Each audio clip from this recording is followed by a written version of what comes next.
बातमी साताऱ्यातून उदयनराजेंची उमेदवारी जाहीर झाली आणि त्यामुळे आता साताऱ्यामध्ये महायुतीचे उमेदवार उदयनराजे आणि त्यांच्या विरोधामध्ये शरद पवार गटाचे उमेदवार शशिकांत शिंदे यांच्यामध्ये प्रमुख लढत होणार आहे। उमेदवारी जाहीर होताच उदयनराजेंनी शरद पवारांवर हल्लाबोल केलाय। साताऱ्याच्या हाय व्होल्टेज लढतीचा आढावा घेऊयात एका खास रिपोर्टमधून। साताऱ्यातून उदयनराजेच भाजपचे उमेदवार। उमेदवारी मिळताच राजेंचा पवारांवर हल्लाबोल। साताऱ्याचा गड उदयनराजे पुन्हा काबीज करणार?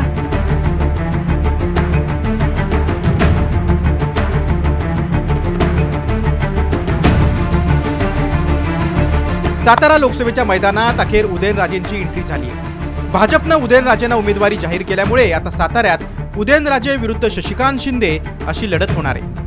दरम्यान साताऱ्यातून उमेदवारीची घोषणा होताच उदयनराजेंनी थेट शरद पवारांना आव्हान दिलंय।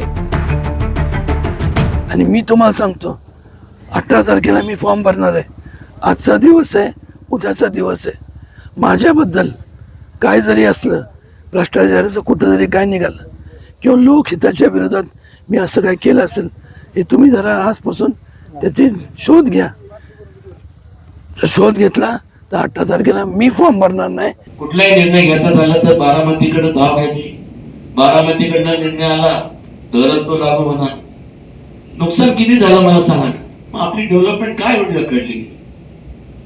कारण की प्रत्येक गोष्टीत पिण्याचा पाण्याचा प्रश्न असेल, शेतीच्या पाण्याचा प्रश्न असेल, त्याचबरोबर MIDCचा प्रश्न असेल, हे सर्व कुठे गेले तर पुण्यात, त्यानंतर बारामती, त्या भागात। साताऱ्यातून शशिकांत शिंदे शरद पवार गटाचे उमेदवार असले तरीही खरी लढाई उदयनराजे विरुद्ध शरद पवार अशीच होणार आहे।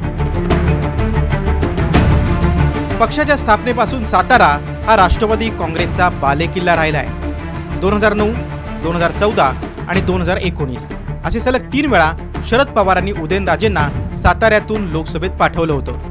मात्र 2019ला अवघ्या 5 महिन्यात उदयनराजेंनी खासदारकीचा राजीनामा देत पवारांना धक्का दिला होता।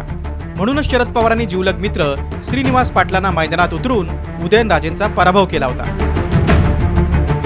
उदयनराजेंना साताऱ्याची उमेदवारी मिळाल्यामुळे पुन्हा एकदा शरद पवार पूर्ण ताकद पणाला लावणार आहेत।